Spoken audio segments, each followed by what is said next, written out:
Colleagues, to take your seats, please. Займайте, будь ласка, ваші місця.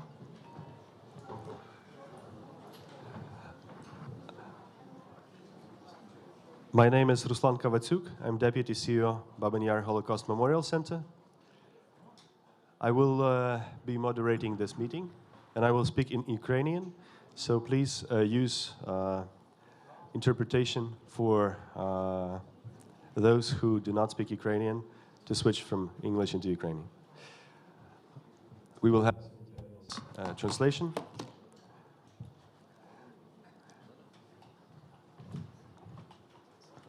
Шановні dear colleagues, thank you very much for being with us today. It is anniversary of the tragedy of Babaneri. Is marked by the Supervisory Board of the Babaneri Holocaust Memorial Center. By being here, those who could make it due to COVID-19 restrictions, for some health reasons, not all members of the Supervisory Board are present in this room today. But we are here, and at the beginning of this press conference, I'll briefly outline what the foundation is doing, what the center is doing. Then head of the Supervisory Board, Natan Sharansky, will say a few words, and each member of the Supervisory Board will make several comments, short comments, and then we'll have a Q&A. If you have any questions, please let the moderators know. Interpretation or any questions logistically, please contact our moderators in this room.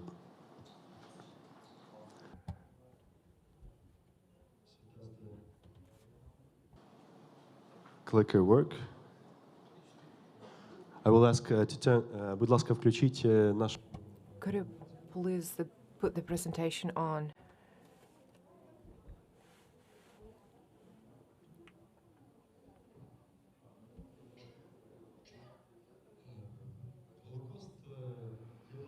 Holocaust is not a brand new history. There are a lot of books written about it. There are decades of research of Holocaust. But Holocaust by bullets, this history is still remains untold. And as a memorial of Babaneri, we want to tell the story not only of 100 victims that were shot in Babaneri in 1941, 1943 by a Nazi in Kiev in Babaneri, but the story of 2.5 million of Jews that were shot on the territory of the entire Eastern Europe. And until now,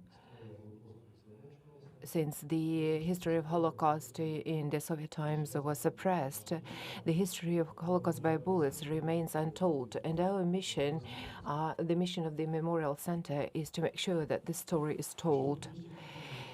If you heard about Holocaust, it would be normally Auschwitz camps, where there are some artifacts. When it comes to places of mass shooting, they remain untold. In the best case scenario, that could be a small monument that is there. In our case, we are trying to do something new, to build a new memorial with several monuments in there, and I'll tell you in a minute about the approach that we pursue. When Ukraine became independent, the first president of Ukraine, Wladimir Klitschko, the member of the Supervisory Board, installed a menorah. That was the first monument in Babaneri to tell the story of mass shooting in Babaneri.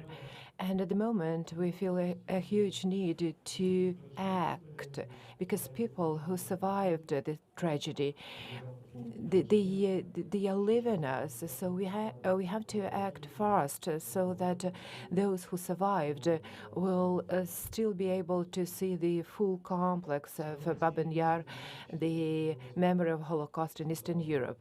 And that was exactly the mission when in 1996 a group of people, the founders of the foundation, got together. In 2016 they set up the Memorial Center, Baban Yar.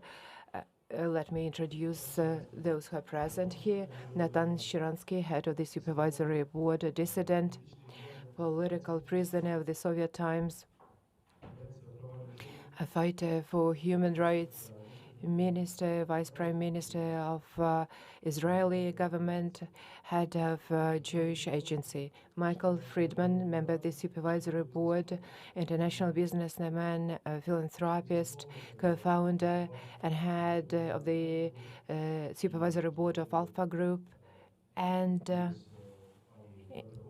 Letter One international investment company, CEO, as well as co-founder of many other initiatives aimed at supporting and promoting various projects, philanthropic projects for international Jewish communities. German Hahn, member of the Supervisory Board, businessman, philanthropist, co-founder, and CEO of Alpha Group. Viktor Pinchuk, member of the Supervisory Board, co-founder of the foundation, a businessman, philanthropist, East One founder, and Viktor Pinchuk Foundation. We also have in this room Yaakov Bleich, chief rabbi of Ukraine and Kiev, and Wladimir Klitschko, a Ukrainian athlete, world champion boxer, social activist, philanthropist, and Aleksandr Kwasniewski, politician, president of Poland, the head of the Supervisory Board, Yalta European Strategy. These are the members of the Supervisory Board that are with us today. And we have a shared mission to tell the history of Baban Yar that is based not only on the historic facts, but we want this story to be emotional, to be told from heart to heart, from person to person. The story that is told by a new generation. Last year, one of the members of the Supervisory Board, Ronald Lauda, was in Kiev, and in the presence of President Volodymyr Zelensky, we signed a memorandum on cooperation with the Ministry of Culture, and today we see the tangible results in Baban Yar. As you see in our Supervisory Board, we have a number of other reputable, well-known Ukrainian and international leaders. Joschka Fischer, Vice Chancellor of Germany, Svetlana Alexievich, Nobel laureate in literature, Irina Bokova, former Secretary General of UNESCO, John Lieberman, American Senator, Leonid Kravchuk, the first president of Ukraine. In the course of the first years of the foundation, we developed historic narrative that was put together by a group of historians from Ukraine and international historians. It was presented in 2018. The group was chaired by Karol Berkov, a well-known historian. At the moment, the academic council is headed by Father Dubois, the well-known researcher of Holocaust by bullets in Eastern Europe. The team developed and presented in early this year a unique artistic concept that is based on the following approach. Topography of Baban Yar has dramatically changed during the Soviet times. It was completely destroyed. The ravine of 50 by 2.5 meters was leveled, and it was turned into the park, into the recreational area. And there is nothing to remind there that that's the largest mass shooting place of the World War II and the largest mass grave of the World War II that is located there. Another important element here is that in the course of the recent 30 years here in the Baban Yar ravine, we had dozens of different monuments that are not consistent and competing in a way. So the artistic concept that we presented was developed to analyze the topography of Baban Yar, historic events, the existing monuments there, and therefore we are creating a kind of paths, adventures, historical journeys that would cover 30+ hectares of territory that would allow for everybody to take the personal journey. The artistic concept was developed by the team of people headed by Mr. Krzyżanowski. That was done last year. At the moment, we are working to implement it, following Forum Ukraine 30, when the president and our team presented this concept and project to large public, and we are going to have a series of museums. Holocaust in Eastern Europe is the core one. We're also going to have the museum to the victims of Baban Yar there. We are going to have a museum of oblivion of the Soviet times, the museum of the Kurenev tragedy of 1961, and a number of architectural monuments that would have educational, archaic, historic value, and a lot of artistic monuments that would allow for the visitors to pursue the separate personal historic journey. Because if you came from northern journey and you have 2 hours, then that's one way of exploring it. But if you live here, that's a different way of exploring it. And our task is to make it your own personal experience. This year, we are going to launch the first part of the memorials in Baban Yar that is made of the buildings that you might have seen, synagogue of Manuel Herz, the names of the victims, memorials, mirror field. These are the names of the people that died there. And today we are going to unveil crystal wall of crying. And by the end of this year, we'll complete the first set of monuments, the first space that is dedicated to the massacre that was committed during the World War II. That's Kurgan of memory. That's the plan that we have. Let me give the floor to the head of the Supervisory Board, Natan Sharansky. You can speak from where you are.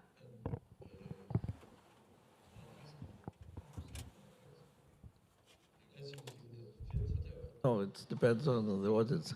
Я думаю, що ви можете і російською говорити. Well, I think you can speak Russian because for the Ukrainian journalists it would be fine as well. Thank you. I was born in Donetsk 48 years ago. No, in 1948. At that time, the town was called Stalin. I will now switch to Russian, although I understand Ukrainian very well.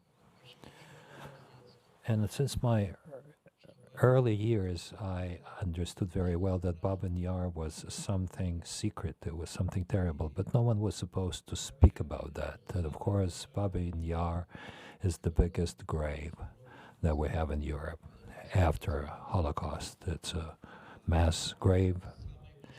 And for the biggest mass grave, the most terrible tragedy, the massacre that took place here on the 29th and 30th of September, very little was known about that, even until today. When we started working on it, only 10% of the names of the people who were massacred there were known, although they were here in the archives, but nobody worked on that. Why did that happen? Because it's not only the symbol of that biggest massacre during the Holocaust, but at the same time, Baban Yar was also a symbol of terrible efforts by the Soviet Union to erase the Holocaust memory. Physical efforts when they tried to turn Baban Yar into a stadium, into a watershed, into a park, And their efforts to ban, today we'll hear Shostakovich's symphony with Yevtushenko's poems. We understand how symbolic it is. The poem and the symphony were banned under the Soviet regime. Those two things, on the one hand, that huge crime, and on the other hand, 30 years of systematic efforts to destroy that monument, have resulted in the fact that so little is known about that. So when 5 years ago, the mayor of Kiev came to me, together with some very respected philanthropists that I had known because of many other Jewish projects all over the world in which they had worked, I realized that this time it was a very serious attempt.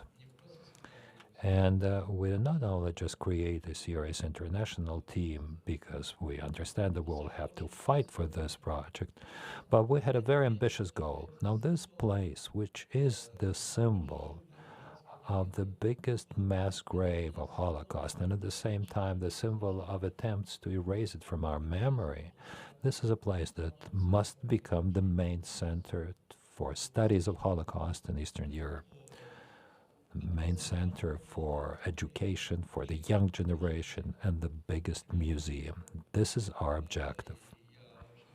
And I'm very happy that recently we've had very close cooperation with the leaders of Ukraine, with the Office of the President, and recently when I thanked one of the representatives of the Office of the President for cooperation, I said, thank you for helping our project. He was insulted. He said, what do you mean your project? Isn't it our project? I think that's a very correct approach. Of course, it's a project that is very important for the Jewish people.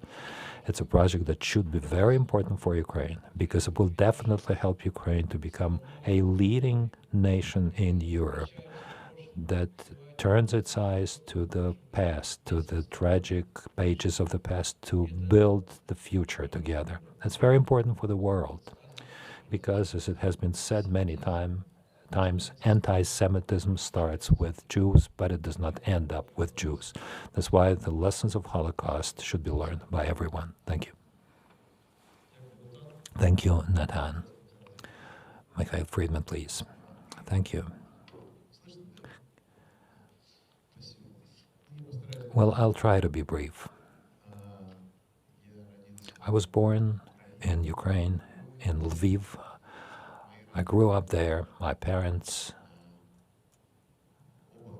both of them, were born in 1940.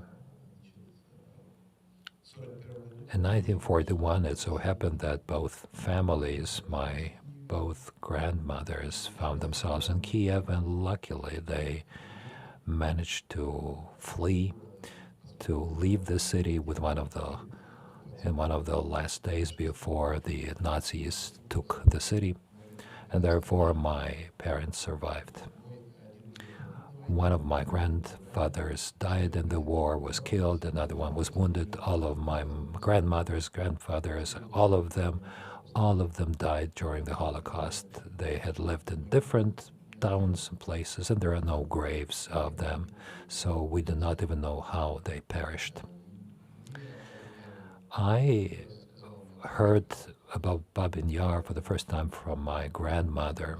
What Natan is just saying, of course, we all, especially in the Jewish community, people knew that that had happened for many years, for many decades.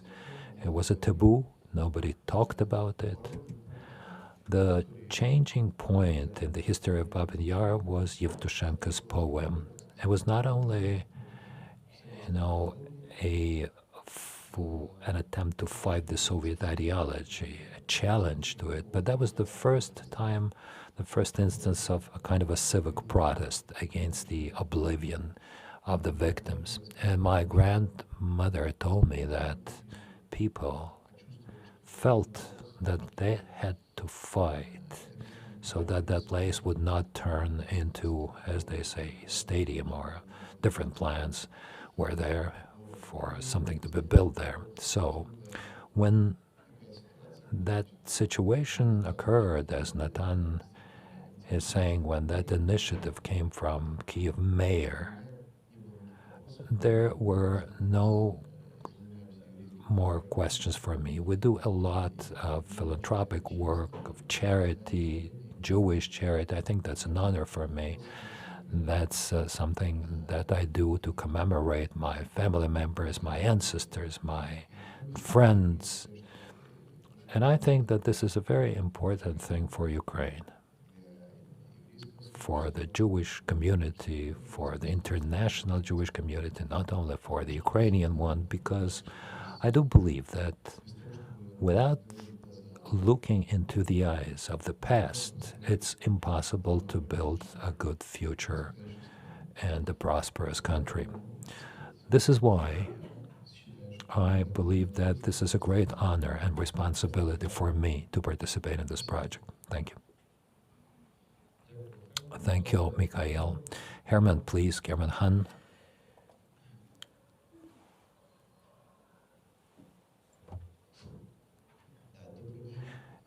Good morning, dear ladies and gentlemen. Well, with me, everything is simple. I was born in Kiev. I grew up in Kiev, not far from here, in Yevbaz, if anyone knows such a place in Kiev. And just like Mikhail's parents, my parents also left with their families before Kiev was occupied, and they came back after the war. Some of my family members, they fought in the war, and I knew since the early years about the Babi Yar tragedy. My parents told me about that. Moreover, once a person who lived next door and came to us, and it so happened that my parents knew him, were friends with him, he had often visited us, and it turned out that he was one of the survivors of the Babaneri Yar tragedy. Well, not the massacre, but he was arrested in 1942, and he found himself in the camp that was at the place of the massacre, and he participated in digging up and burning the corpses, in destroying the evidence of it. He participated in an escape attempt. There was a novel that described these events. He was a witness at many processes, trials in Germany. And he would sometimes tell me some stories about how they escaped, how they... He was in the team that would take away golden teeth from the corpses. That's why he would never wear any golden things, although he was quite a well-off man. And that's why when I heard that there was such a project, and when I was invited to start thinking about that, of course I was very happy with a feeling of responsibility. I agreed. I also believe that this is an honor for me to participate in commemorating the memory, commemorating the victims. And I think that one of the most important goals of this project is to tell the real truth and try to affect the growing generation. So in the future, such tragedies would never take place. There would be no place for them, no room for them, and of course tolerance and equal treatment of people of different origins, and evaluating people only by their real deeds is the objective that we all have here. Thank you very much. Thank you. Victor Pinchuk, please.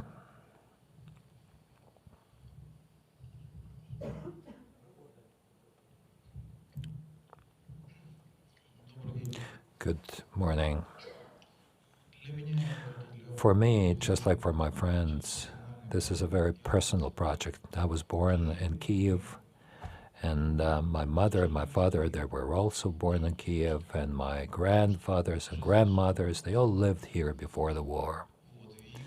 In July of 1941, the families, my mother and my father, they managed to leave Kiev, and that's why they survived. When they came back, their family members, their friends, people who lived next door, they knew that they were already in Babin Yar.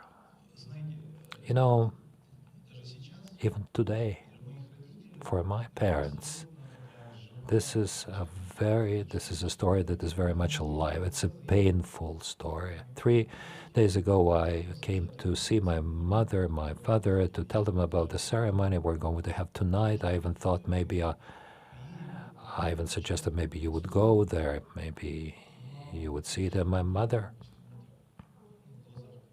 started talking about that, and I saw tears in her eyes.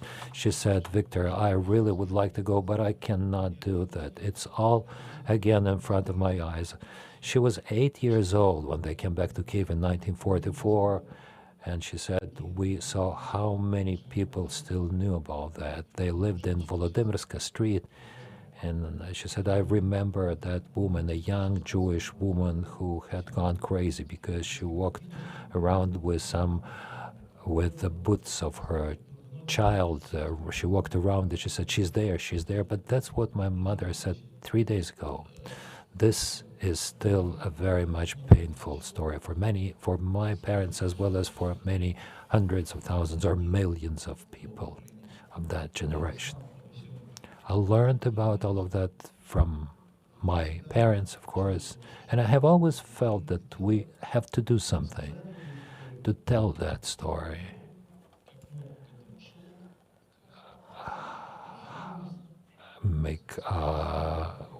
I tried to do whatever I could. I produced a documentary about the Holocaust in Ukraine. We made some exhibits with Patrick Dubois, Holocaust by bullets in New York and Kiev and Dnipro. But when I would come to Babin Yar with my friends or with my guests, foreigners, I always felt that we have to do something there. But I always thought it was something that could not be done. And only in 2015, when we started discussing it, I also felt that that could be real. That was 5 years ago. Perhaps with the presence of some of you, we declared that we now had a commitment that we want to build a memorial. I think it's very important. I have a feeling of this colossal responsibility. We don't have the right to make a mistake. A huge team is working on it of young, talented Ukrainians. And we also have the leading world experts, perhaps all the best experts who study Holocaust, the great international artists, sculptors, architects. It's a huge, wonderful team. All of them understand how responsible they are for telling the truth. When this truth has been told by all of us, of course it would be a very important statement. Ukraine will make a very powerful statement saying that we are a modern, healthy nation, and we will be one of the most successful European nations. That's very important, a precondition for Ukraine's successful future. Thank you. Thank you, Victor.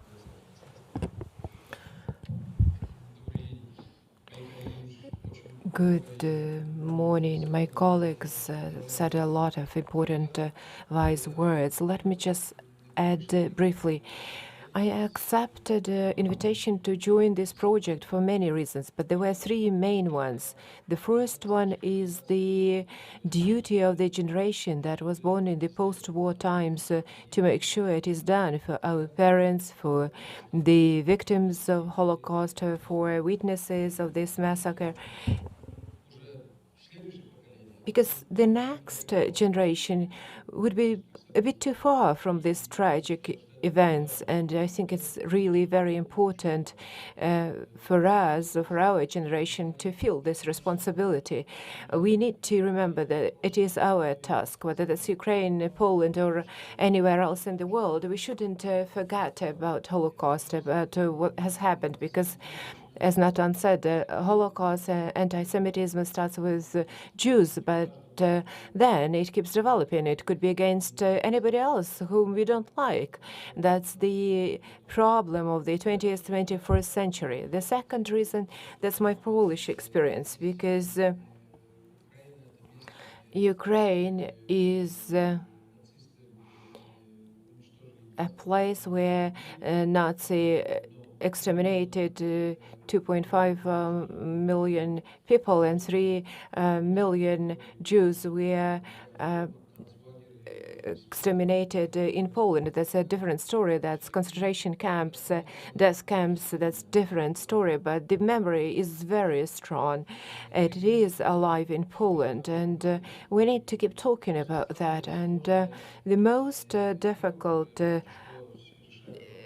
undertaking that we had to deal with when I was the president is to build a large museum in Warsaw, the Museum of Polish Jews, because our story, our history, similar to yours, is closely linked with the Jewish history for hundreds of years. And we did this museum. That's a very good museum that we have downtown Warsaw. And another reason is to talk openly and honestly about what happened. In 2001, the book was published. Tomasz Gross, the author, wrote the story of Polish village, how neighbors in one village killed their neighbors' Jews, and they were citizens of Poland. It was before the war. And that stirred large-scale discussion in Poland, because every people want to see them as heroes. Everything was nice. You helped each other. That's true. There were those who helped, indeed. They were real heroes, but they were different ones. There were those who killed, and we have to talk openly about that too. And truth will help us only. And I guess my Polish experience might help, and I think it did help this project, at least to some extent. And that's the second reason why I'm here. And the third reason, that's what Viktor Pinchuk spoke about.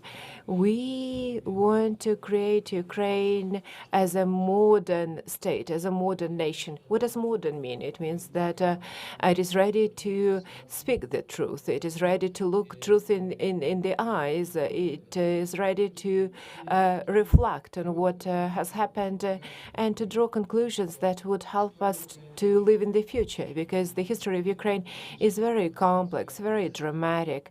It is linked with Russian influence on the one hand, historically that's the Polish influence, the World War II. All that makes it really complex, but truth might help all of us, and we need to talk about that. We can't avoid talking about that. We need to talk about this at all possible levels, about what has happened and what is Holocaust.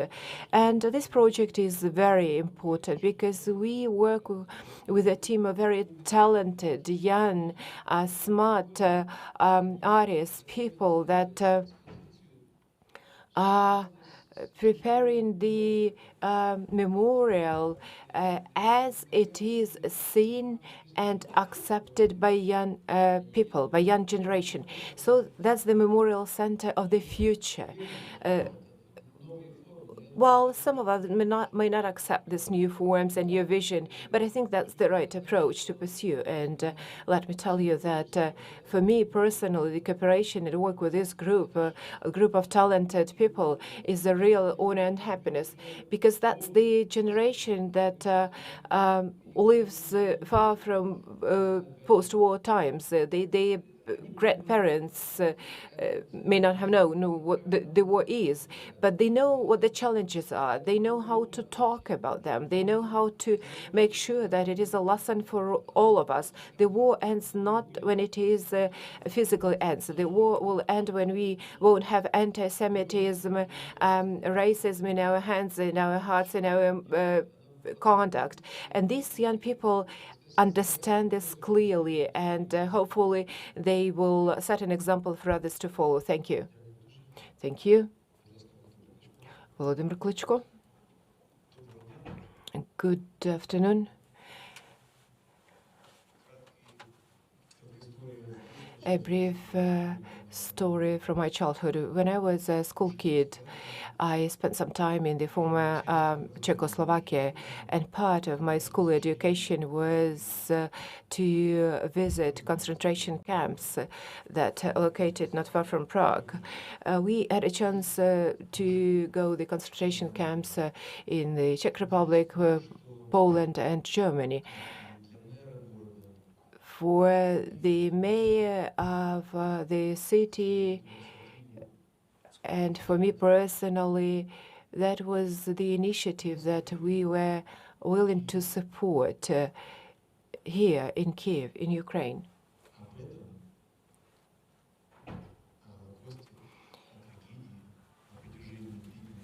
In Kiev, in Ukraine, in the course of 80 years, nobody really mentioned and nobody really did something about Holocaust. And we wanted to make sure that this history is never repeated. When I was a child, I was really impressed with all these visits. Fascism, Nazism, genocide, that's a horror, and it should never be repeated. I'm sure that this memorial center, the Babaneri Holocaust Memorial Center, is important. It is significant not only for Kiev, not only for Ukraine. That's important for the entire world. And I'm deep sure that the Memorial Center will be a source of learning experience to young generations, similarly to the way I was taught, the way I learned about the horror of genocide and Nazism. That's a joint initiative, and it's not only our joint initiative, that's your contribution that is there too, because you disseminate information about this. You show the footage, you talk about it, similar to what you did with the Loznitsa film that was shown yesterday. All these images will stay. They will stay forever as soon as somebody sees it. Somebody who saw this film, they learned more about the tragedy. So the Babaneri Holocaust Memorial Center is going to be a research center as well, because this tragedy happened not only in Kiev. Similar tragedies happened all over Europe, and not only in Europe. What does history mean? History is memory. That's to remember. And unfortunately, history can tend to be repeated. And unless you remember, this might happen. So I'm sure that Babaneri Holocaust Memorial is of significance for young generation and for adults who may not know history that well. It's important to have it, not to repeat the mistakes of history. And I'm really honored to be part of the Supervisory Board to support the initiative, similar to the way Vitaly Klitschko, mayor of the city, is doing that. That's just the beginning. We need to do a lot. We need to tell a lot. We need to answer the two questions: why and who.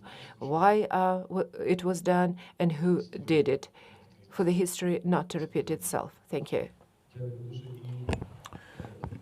Thank you very much, Rabbi. I'm used to that already. Треба було розмовляти на українській мові.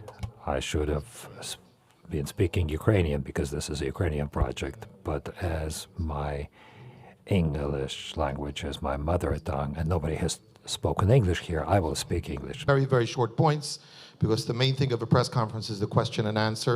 Maybe some of your questions will be answered. The 3 points I want to make. First of all, the question that people are asking.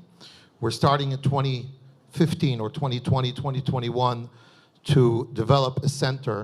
We lost 80 years. We actually lost 50 years of Soviet rule when these things were not allowed to be spoken about. But I think that we have to look at the plus. We have a chance now to do something that will not repeat other existing museums, make something unique, make something that will put Ukraine on the map, and to an extent will force other Holocaust museums throughout the world and other museums in Ukraine to rethink and to bring it up to more what's needed mostly. We lost a generation, I think, that didn't learn and hear about the Holocaust because those that were born in the 40s, 50s, and even 60s understood it. The 90s, 2000s will get it. But the 70s and 80s, because of the Soviet system, we were not able to, and they may not ever learn about what happened, but it's no reason for us to lose the next generations and the future.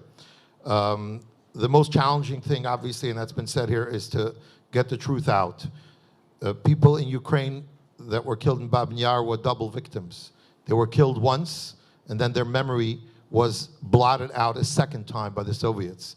They weren't only victims of the Holocaust, they were also victims of a system that did not allow their memories to be memorialized, their names. And that's something that I think is most important, that the Babaneri Holocaust Memorial Center is able to make an all-encompassing museum that focuses on the victims.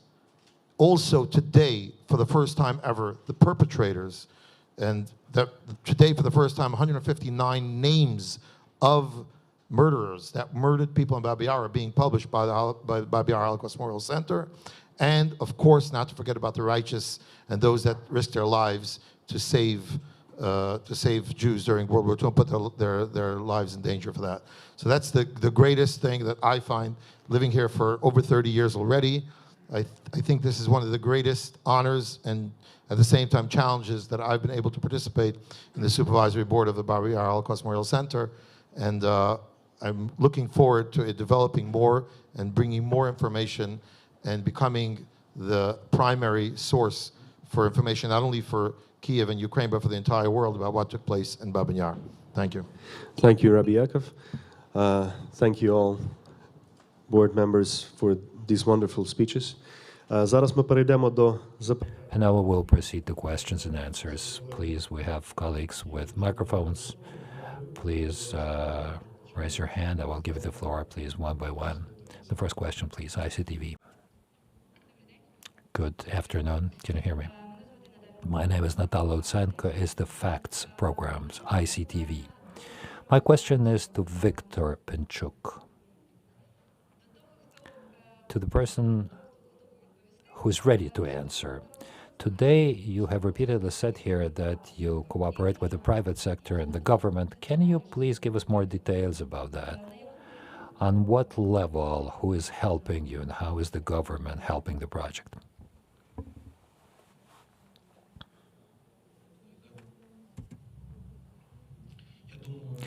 Well, I think that my colleagues and my friends will tell you more about that, but let me just start. This is an initiative that came from the private sector, from the businesses, philanthropists. Such a project of such scope and with this content would be impossible to do without active participation of the country and the government.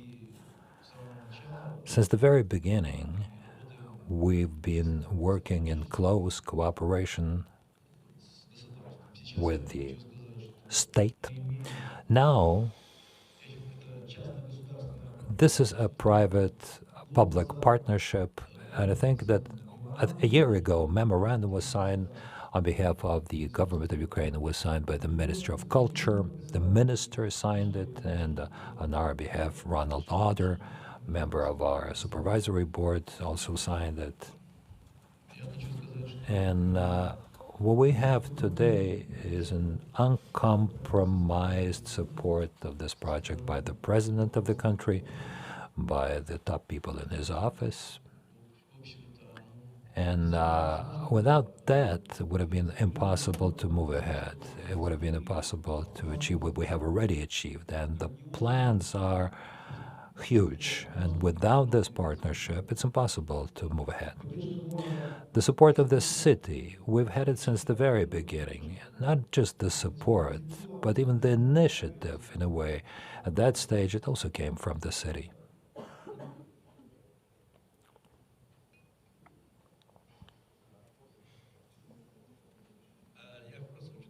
I would just want to add, I often had to answer the questions, well, first of all, about how much money does the government give you. So it should be clear that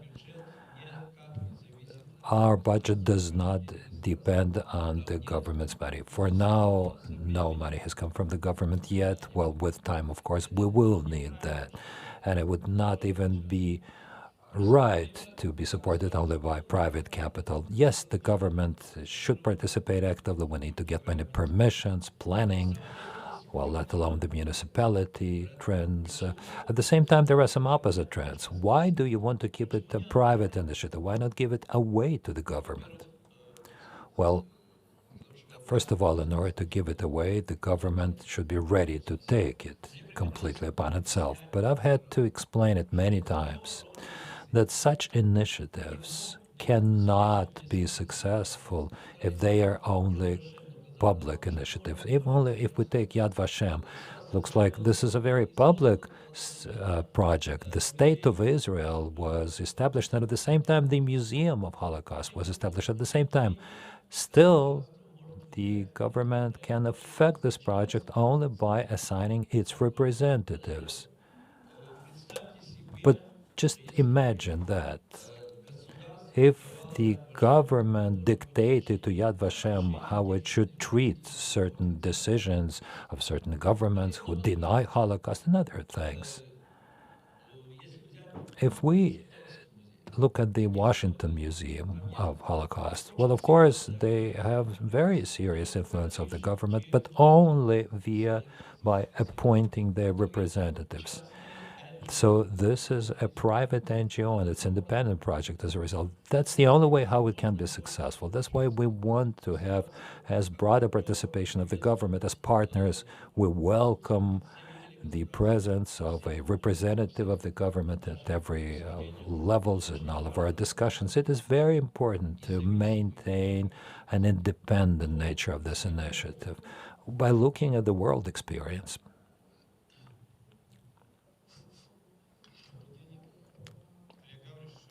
Aleksandr question. I have a question primarily to the people who are funding this project. Now, what do you think about the future of the museum? Does it have to look like Yad Vashem or like Auschwitz? What should it look like? And question number 2, if possible, can you please tell us how much money you are ready to invest in this project? Well, not even to invest, but to present to this project. Thank you. Well, allow me to say a couple of words. Well, first of all, we would not want this project to repeat any other experience, even successful experience of Yad Vashem or Auschwitz. We would like it to be a very original museum, a large-scale project. And as Mr. Kwasniewski just said, it should be a museum or project of the 21st century. And we understand that we are now living at the time when the world is changing very quickly, where new wonderful technologies are emerging. That's why this is not our area of responsibility. We have a wonderful team, as we have said it already, and they are inventing and designing and creating those new forms in which will exist. However, we want it to be emotional. We want it to be dramatic, convincing, that it would touch upon the emotions, the hearts, and the minds of people who will live in the 21st century, for whom the events in Kiev in September of 1941 would be the events of the past that is far, far away. In the minds of my children, the Second World War is now beginning similar to some other wars of the 19th century. For them, this is roughly the same.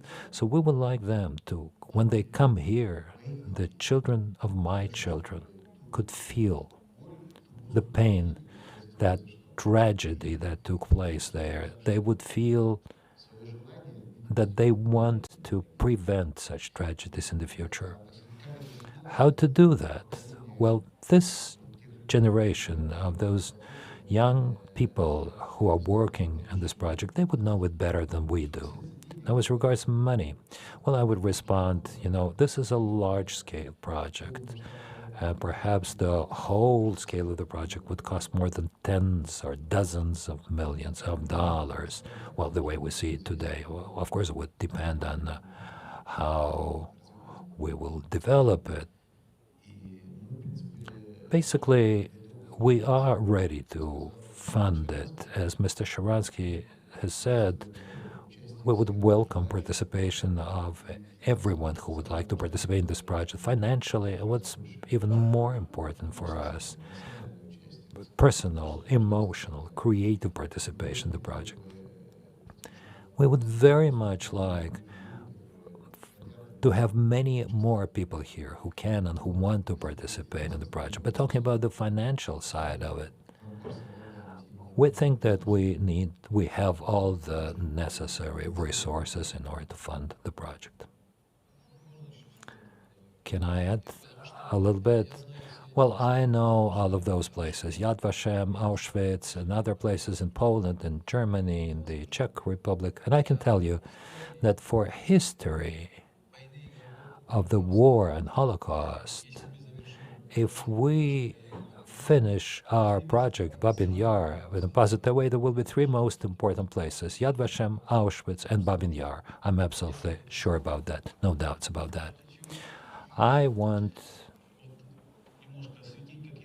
to cover some principal differences between this memorial complex that we are now building, we all are building now, difference with all the best other museums that already exist there.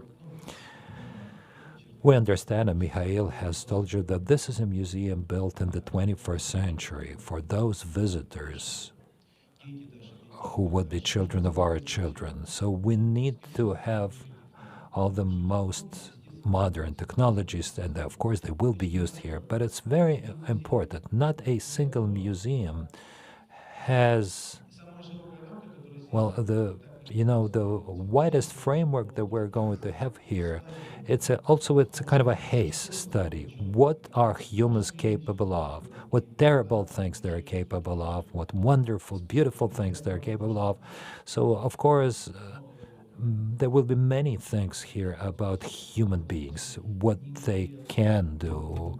And that's why nowhere like here we will see the participation of artists, of the best, the leading artists from all over the world, because it's very important to bring this idea to the visitors with the help of technologies, artificial intelligence, and from the subconsciousness of the artist to get this information to the conscious of the visitor. For the first time, we'll have here not so much the exhibits, but the experience, the feelings, the emotions. There would be a different aesthetical approach. That's one of our objectives. And I think it's the first time when a modern museum is built at the place of the tragedy itself. That's also of principal importance. Well, that's just some of the things I wanted to add, the way I see them. Thank you. Just a few words to add on the cooperation with the government. My colleagues didn't mention that yet. When we started 5 years ago, we planned this museum on a different scale. But within these 5 years, just thanks to this cooperation that we have with the state, with the government, we believe that the project will cover the territory of more than 70 hectares. So it's not going to be like one or two monuments or objects. That's conceptually a large territory that is going to be covered by it, with lots of different objects located in there, and that will cover the entire territory of the reserve. Thank you. Thank you. The question over there. Прошу. Mic there? Yes, thank you. Ви наступна, так, дякую. Thank you. I'm Christiane Peitz, a journalist from Berlin. I have two questions. The one is, would you like to tell a little bit from your perspective why Jana Barinova, who, far as I know, gave the project its name, stepped out from the project? She was the former executive director. And my second question is the idea of the artificial director Ilya Kryzhanovsky to make for the visitors a DAO-like immersive experience, which I think this idea was part of the controversy. Is this still on the table? Thank you very much. Thank you for your question. Who would like to take it? Yeah. So first of all, Yana Barinova stepped down. She personally wanted to do that. We tried to insist her to stay. But she decided when Ilya was appointed to step down. I think it's to a certain extent his natural evolution of the situation because she was in charge. We were, by the way, very grateful for what she has done to the project. And we still have, it seems to me, a very constructive and friendly relationship with her. She's an outstanding person. And she made a lot of things for project on the initial stage, right, for beginning, right? She actually made the whole this legal preparation work. Due to her efforts, we actually made the first plot available for construction and so on. So she made enormous important contribution to the whole project. When we moved towards the phase when we need to kind of think about this so creative conceptual things, and that was the time when we decided to find the person who really could bring this project to move forward to the 21st century, as we already mentioned a few times.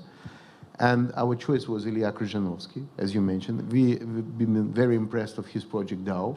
The project was made in Ukraine, in Kharkov primarily. And it seems to me very fundamental, very progressive, very advanced project. I understand that there's a lot of discussion regarding that kind of those who like the project, those who don't like this project.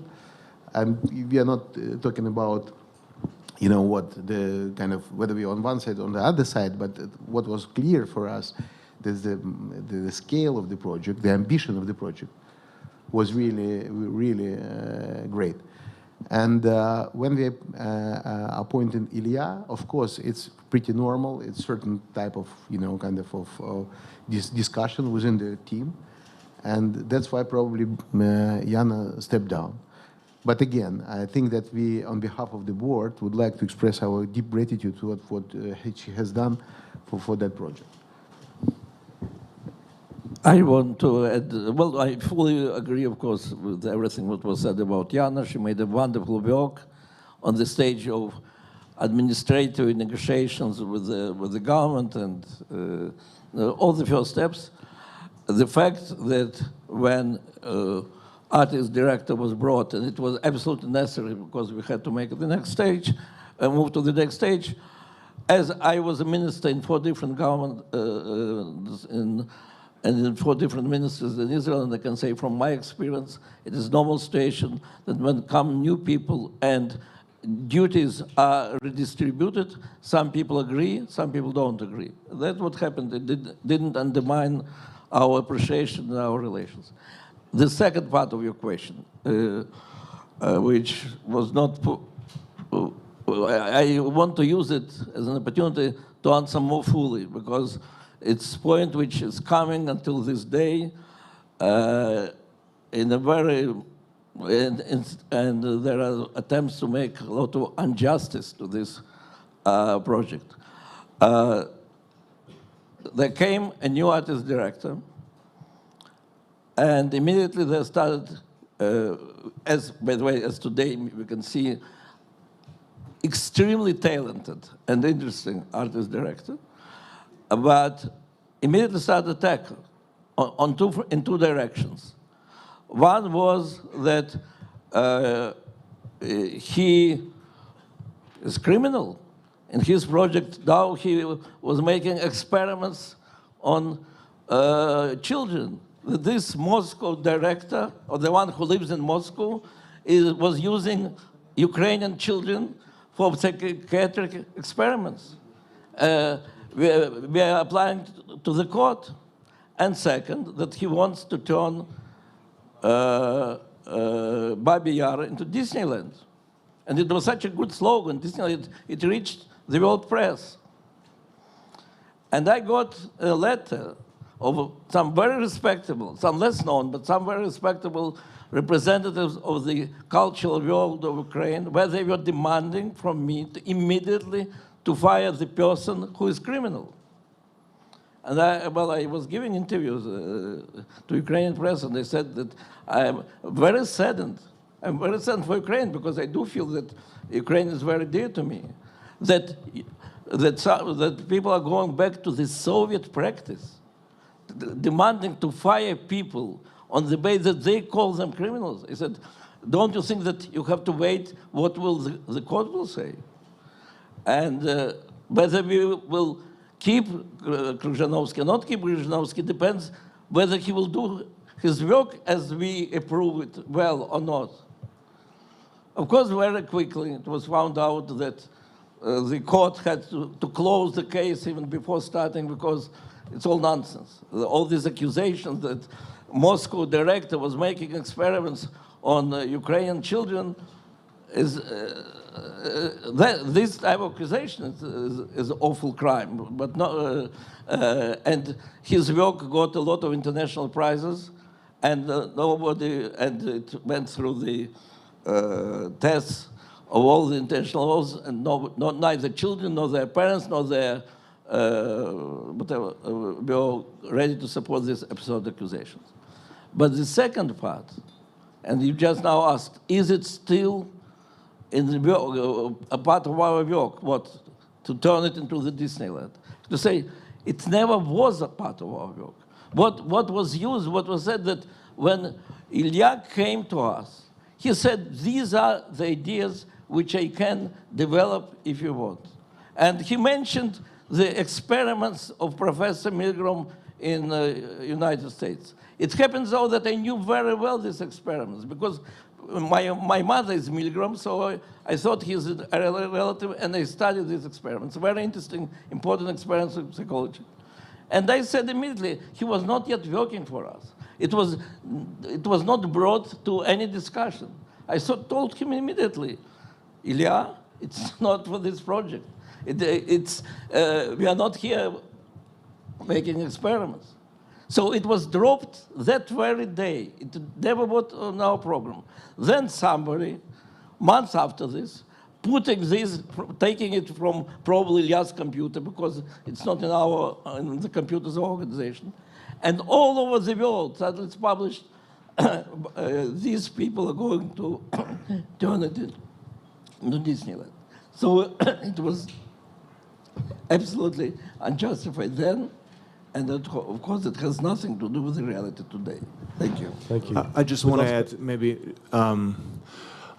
you're from Germany, and I just want to add that, bottom line, in the past 80 years, there's been always something that stopped of this Holocaust memorial taking place.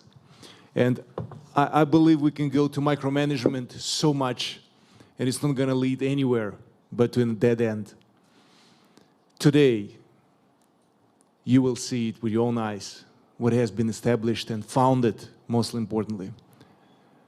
And I just said in my first speech, that's just the beginning. And we definitely will have some bumps on the road, so to speak, but importantly, that Ukrainian government, as well as German government, committed to support this project. And eventually, we're all going to have it and observe to take place. And that's very important. I'm sorry, I had to add this. Thank you. Будь ласка, ваше запитання. Hello, my name is Veronica. I'm from NBC News.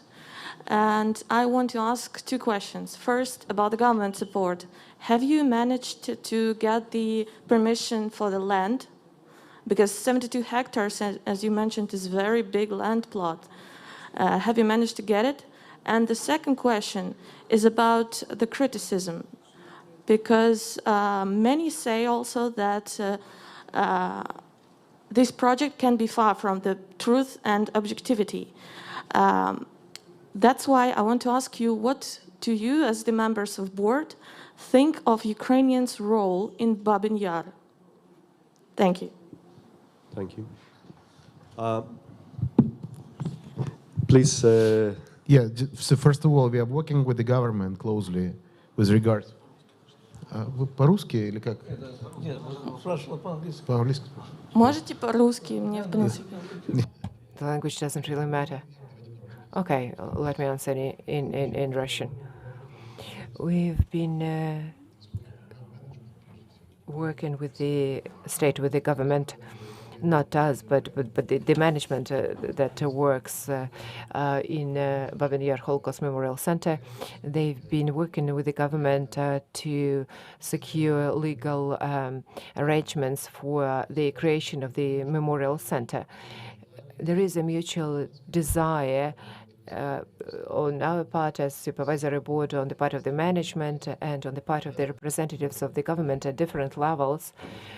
And as Mr. Shiransky said, President's office, the government, the city council, the mayor, they all wanted to make sure that it is a global, unique project for Eastern Europe and unique to keep the memory of the Holocaust. So when it comes to legal issues, that might vary depending on different parts and stages of the project. Some pieces of land are privately owned, some of it is reserves. So that's a very complex legal solution that should be found for us to make sure that we implement the project in the scale we meant. We do it on a stage-by-stage basis. You, Kievites, and anybody who will come to Kiev will be able to see the first stage that Ruslan mentioned.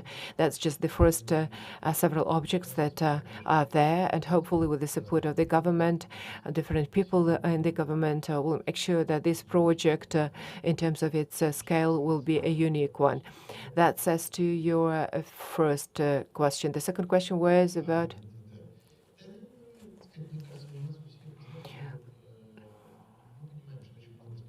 We all realize that there are a lot of speculations in this regard. I would say that there are people that are sincerely disillusioned, and there are some who sincerely question our intentions and desire. Well, they have the right to do that. But there are people who would use these arguments so that for some reason, political, ideological, or any other, that would hamper creation of this memorial.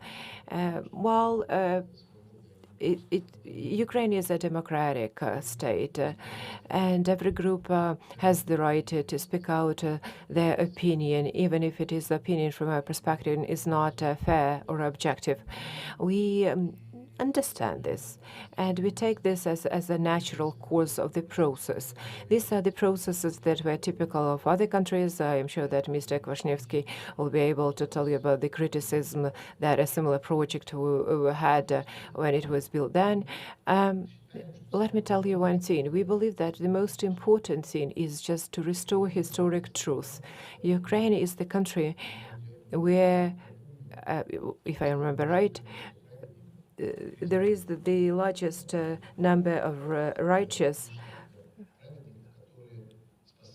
that saved, rescued Jews in the time of Holocaust, and we need to pay due respect to all those remarkable people who risked their lives to do it. That's the place where there were people who collaborated with Nazis. They were really a minority, but that's a historic fact too. it seems to us that the most important thing is just to be accurate and objective with respect to historic facts. And we have an academic historic council that makes sure that it is complied with. And we, on our part, will do our best so that we would not deviate tiniest bit from the historic truth that happened on Ukrainian soil in Baban Yar. We don't draft narrative. That's historians who do that. We have not been involved in this in any way because that's the job for the professionals to do that, for historians. And we also think that this truth and the truth about writers, about collaborationists, this will help for Ukrainian society to courageously pursue the path towards the future. And thus Ukraine will become the democratic state it is aspiring. Already, it's not our job of the Supervisory Board to write history. And we're not here to decide these things. Our historians that are deciding this. And we already there's a narrative by Karl Berkhoff that can be seen, that's out there. People can look at it and see what's there. They can criticize it. But there are historians that have to write history. It's not us to write the history, number one. Number two, a lot of the criticism that's happening, as it was said earlier and that's being said, that you can, it's a challenge. Part of the problem is that the Soviets distorted truth. They diluted truth. We have to be able to walk between the raindrops and really find out what's true.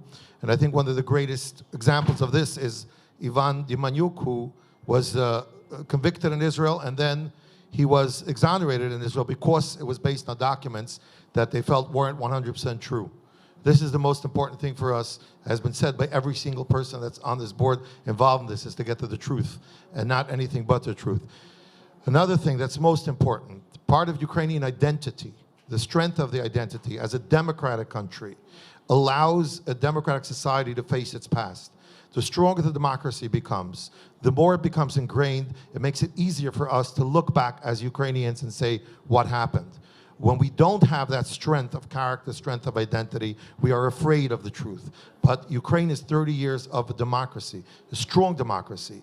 And I think that Ukraine is growing and maturing in this ability to look back at the past and see what happened and how it happened and why it happened, to be able to condemn the bad and emulate the good, as we just heard now. So that's our challenge. But as I said earlier, we don't run away from challenges. We meet challenges, we deal with them. Thank you. And Aleksandr Kwasniewski. I think Rabbi said everything what I wanted to say. Well, we speak and мы подчеркиваем правда. We underscore the truth. That's the most important thing. And the truth is known. We've been having this discussion in Poland for several decades already. And we know that the Holocaust was done by Nazis, no doubts about that. Secondly, Hitler decided to extinguish Jews.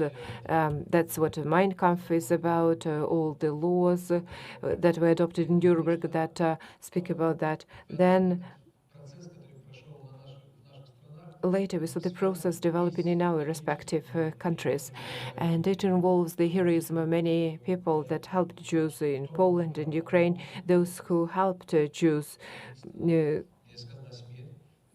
could have been killed as well. But there were collaborationists as well. You have to talk about that too. They did this for money, or they did that because they had some fear, hard to say, but it was there. And if you could talk openly about that, you do understand that it would be difficult, easier to have in Poland, because we had this discussion even in the communist times. But Rabbi was quite right to say that the Soviet regime made the Holocaust a taboo, and independent Ukraine didn't have enough time and forces to launch this discussion. That's the time when we are just launching this discussion, and we need to do that. That's very important for all of us to understand what happened. It would be important for you to understand what happened, to understand you better. And this truth will make us stronger, not weaker. The only problem that we'll have, and we need to explain it, the historians should explain it in the public discussion. That's the fight of independent Ukraine during the World War II. That's the place and role of Bandera and other things. But that's a different matter. I think to have this, so we need to have a very in-depth historic discussion to be held here in Ukraine. But it's a different matter. Let's leave it aside today. Father Patrick Dubois wanted to say a couple of words about this. So I investigate about Holocaust by bullets in post-Soviet Union since 20 years.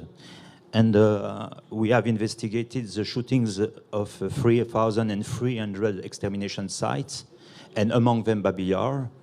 So we investigate also about Babi Yar. We have decided to promulgate the name of 159 Germans involved in the shooting, not all shooters. Some were shooting, some were bringing the Jews, some were taking the Jews from their apartment.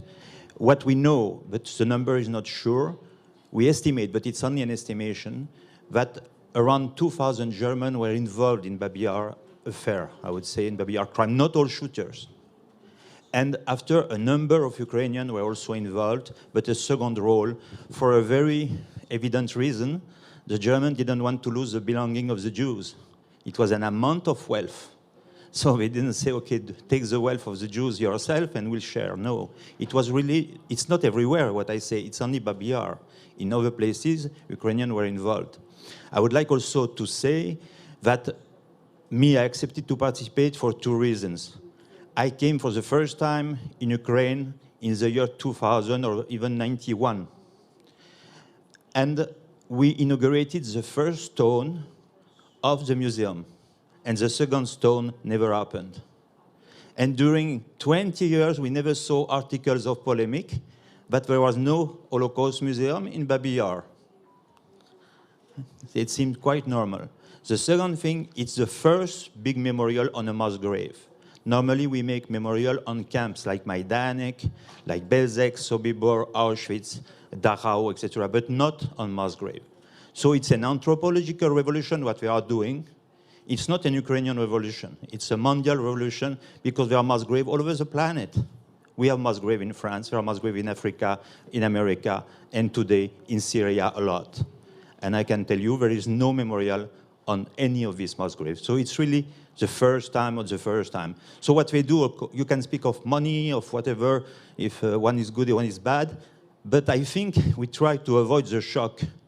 But for the first time, a memorial is done on a mass grave, and every country has mass grave.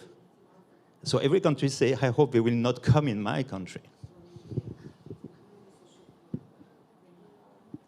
Thank you, Father Patrick. I think we have very little time left. Frankly speaking, we don't have time anymore. But let's take last questions. Please, yes, go ahead. Microphone, please.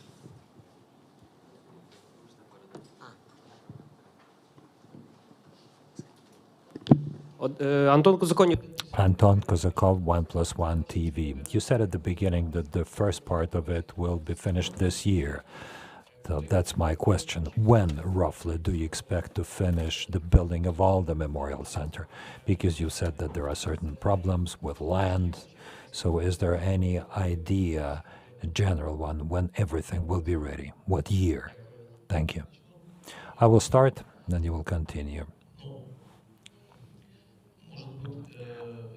Well, perhaps, it will be a never-ending story. It will never end. But we believe that the main part, the most important part that should be built, we think it will take about 5 years more. But every year, well, maybe several times a year, several different facilities will be inaugurated, because there's not just one building, it's not just one museum. It's a memorial. We will have different buildings, different parts of the museum that will tell different parts of the story. We think that within 5 years, the most important things that we all want to tell the world will be built. By the end of this year, we will already have a very important facility, the Kurgan, in fact, to show what really happened in Babi Yar. But there will be different museums, Museum of the Righteous Gentile, of the attempts to forget it, to erase it. There will be very many different facilities, the parts that will be inaugurated one after another. 5 years is the first such important horizon. Yes, thank you. Next question, please. Thank you. I'm Pavel Polyan. I'm a historian, and I study Holocaust. Now I'm an observer of Novaya Gazeta. My question is, I've been trying to follow this wonderful development, I think, of this project. There is an area where I have less knowledge. That's why my question is about that. What can you say now about the architectural designs of those different museum concepts that you are planning? Is there already any main understanding and a concept, whether it will be just one building? You've said there will be many of them. For me, that's news. What can you say today about the artistic and architectural solution of all this complex? Especially that when we look at the previous concept by architect Bodner, who was the author of that Disneyland slogan, you have rejected it. And the question is also why? Why did you reject the other one? Just a couple of words. You know, well, that's exactly the reason why we rejected it, because originally we had a more traditional approach to that idea. We thought about the museum as a kind of a building, even a modern one, but filled with all sorts of artifacts. Gradually, we started to understand that people who would live in the 21st century would not probably accept this traditional format. It would not be that interesting for them, would not be so attractive for them. We live at the time when huge media companies are fighting for people's attention, where in any city of the world, including Kiev, there are a huge number of museums that should be visited, etc.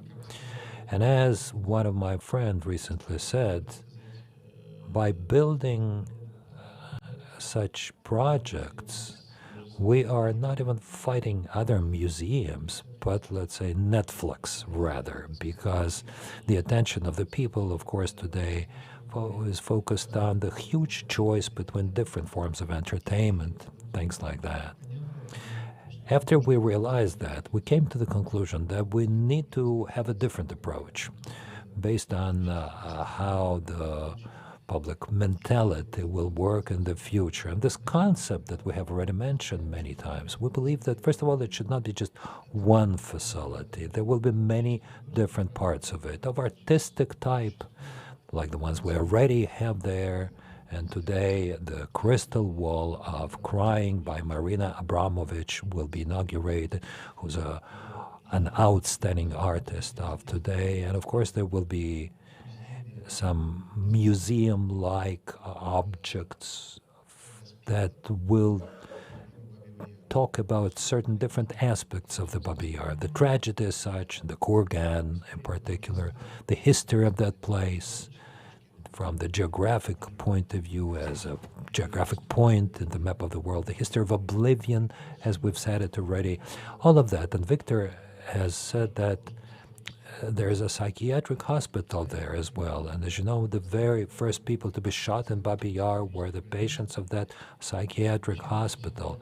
And that's very symbolic, because all those elevated things and all those dark things that human beings have, the limits of one's psychic and what goes outside of normal people's behavior. You can find all of that there. And next to it, there is the facility, one of the largest ones in Europe, that is dealing with historic problems of human psychology of the victims and of the murderers.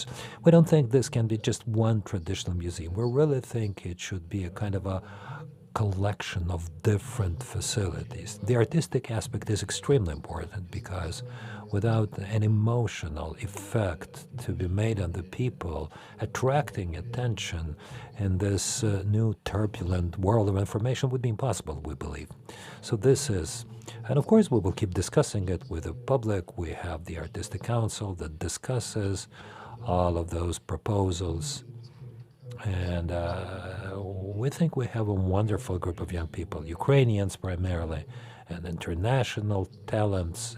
As you know, the synagogue was built by an outstanding Swiss architect, Manuel Herz. There has been a lot of controversies about that. Many people said, no, you should not do that. Now we see that this is a live place, thanks to Rabbi Bleich in particular. But this is becoming a living place where people come to even to see it, to pray. 10,000 people a month. That's already a huge achievement. Frankly, this discussions that is mentioned by everyone, like it's a controversial project that leads to all sorts of disputes, discussions. Well, this sometimes, we can really hear some bad words and unpleasant criticism, but I still believe that for the project, this is generally good. Because, of course, it creates a huge interest toward the project all over the world. Now it's The Economist that writes about this project, the Time magazine, everyone, all the leading publications of the world.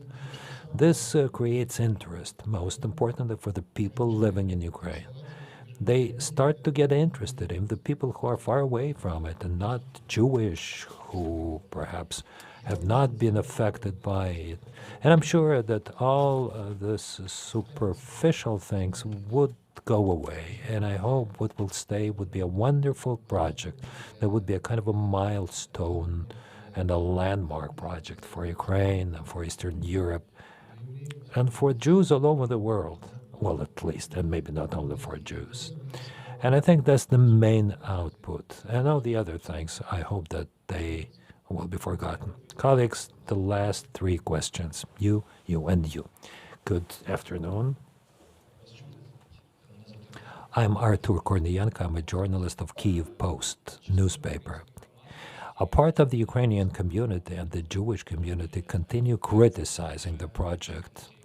And a part of this criticism has been mentioned today, but in particular, what they criticized is the criticized Memorial Center for this closed private structure and the leading role of the Russian sponsors.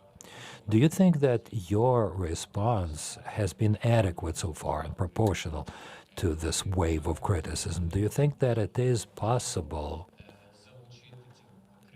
to engage those representatives of the civil society who criticize you to discuss the work of the center? And going ahead, when you say that you have brought back the public council with the center, it only creates a vision of democratic procedures because most of its members are loyal to you, they don't have any real influence or have already left this public council because of ideological discrepancies, but there are no serious critics of the project in it.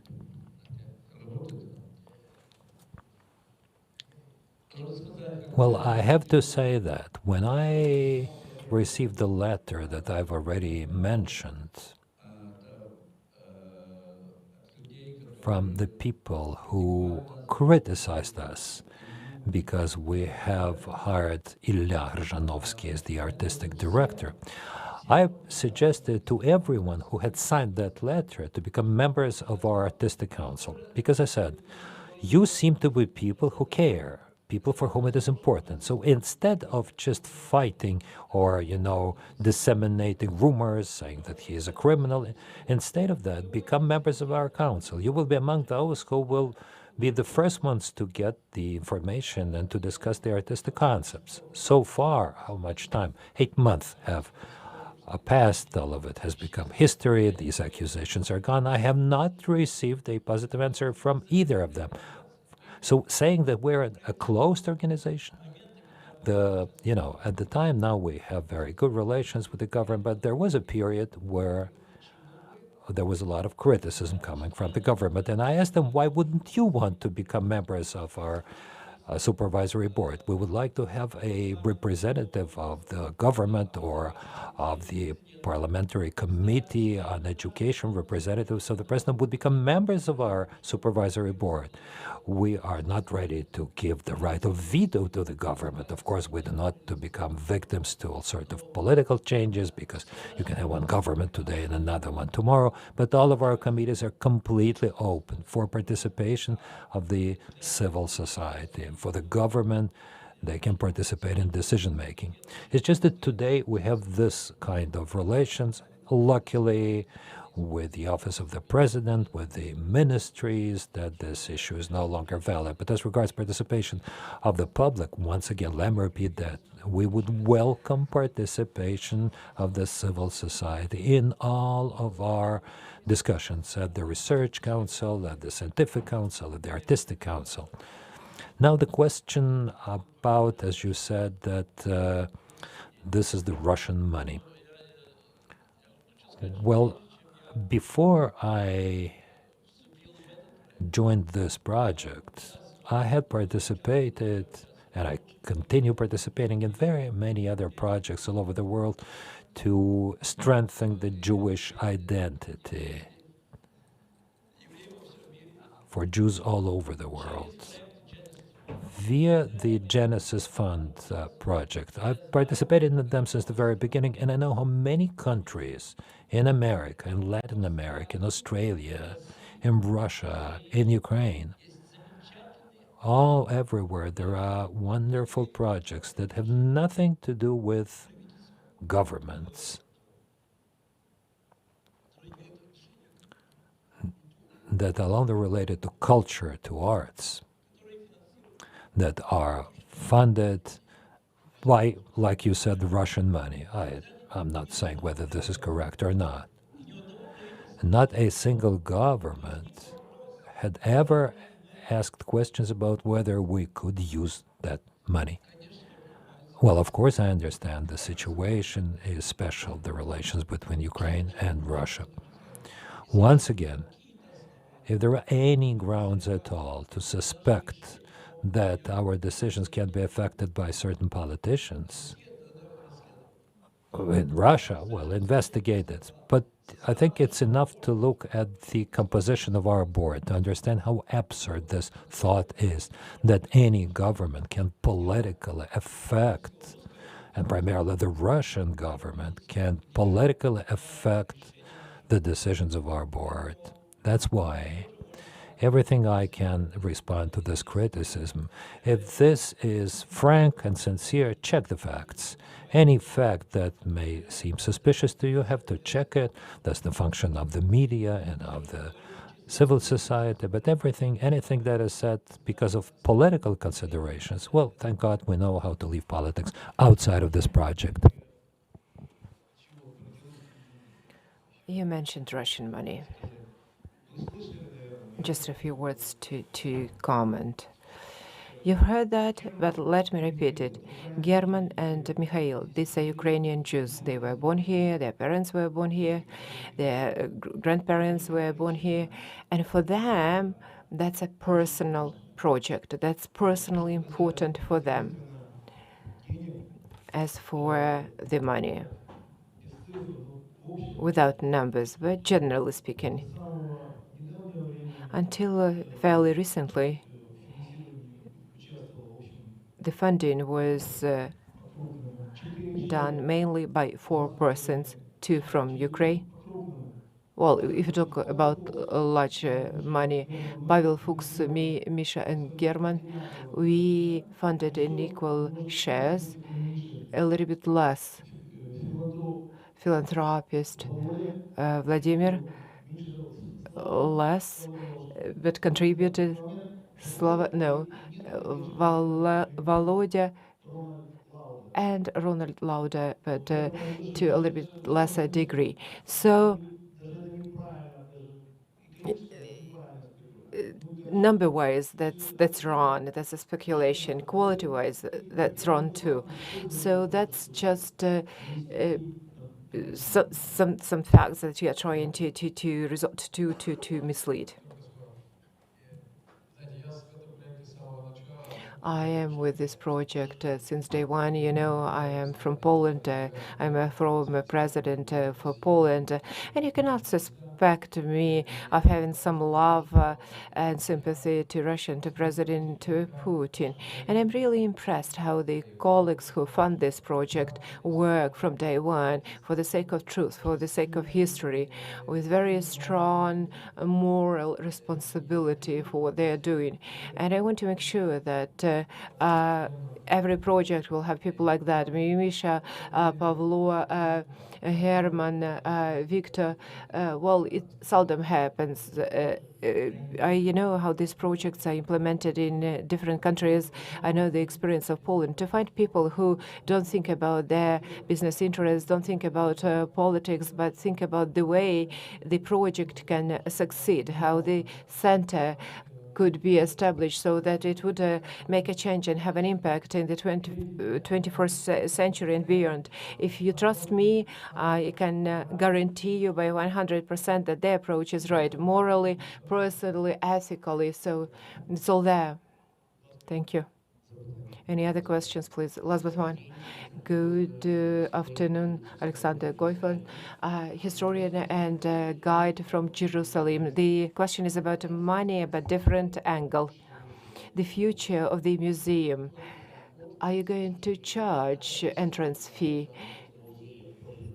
as it is done in Warsaw, in other museums in Prague, or there's going to be free of charge, like Yad Vashem or Holocaust Museum in Washington? That's the first question. And the second question, as a professional, I'm interested whether there will be guides in this museum in the future. And have you ever given a thought how you're going to train them? And the last question, could you please ask this question, and then we'll answer them. And that's going to be it for the press conference. Kerstin Hoime, journalist from Germany, a specification, artistic solution. That's what Mr. Fridman spoke about. Unfortunately, Ilya Kryzhanovsky is not here today, but he spoke about 21st century technologies and artificial intelligence.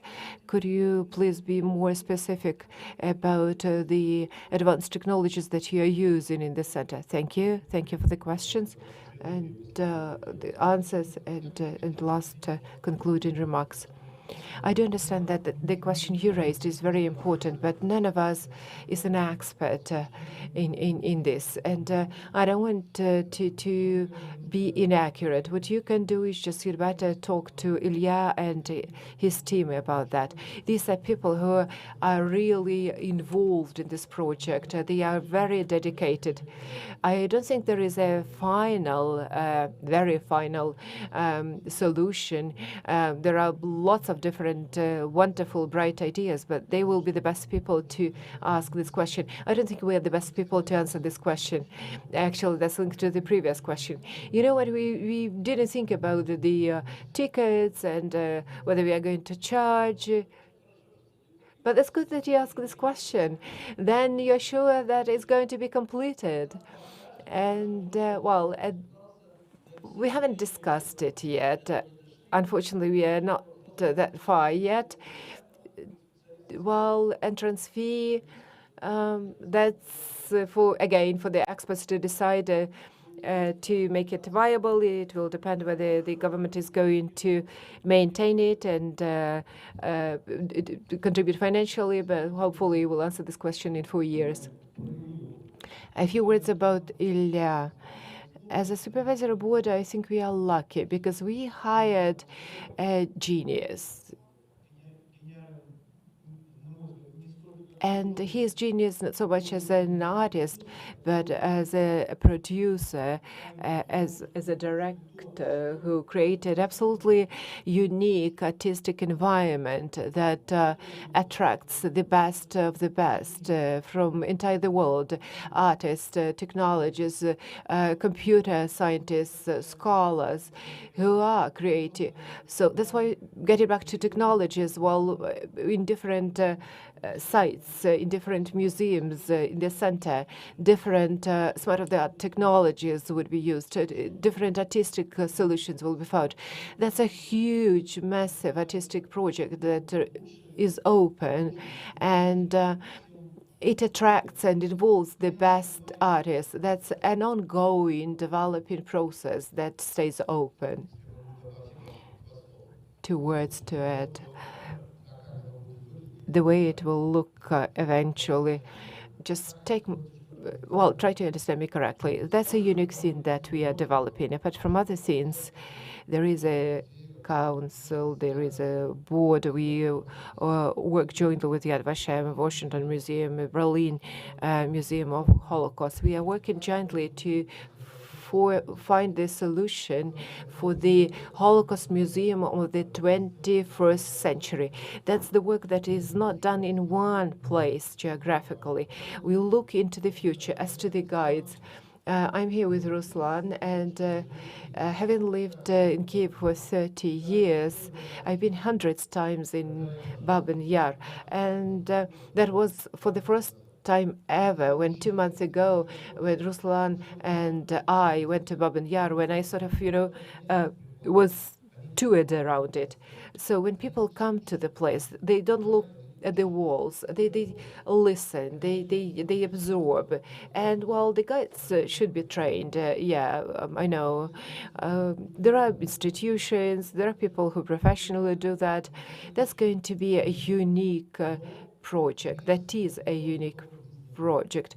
And immersion, this is not the element of Disneyland only. So immersion, that's the means to make people connected to it. The way I felt when I was there with Ruslan, I knew what happened, where it happened. I spent 2 hours there, and that's a different experience that I've had. So welcome to this learning experience. Welcome to this world. Thank you very much. Thank you for the time you spent with us. Thank you for questions. Thank you for your answers. Thank you, dear colleagues, for being with us. Thank you for having invested your time into this. That's it for this event. Thank you.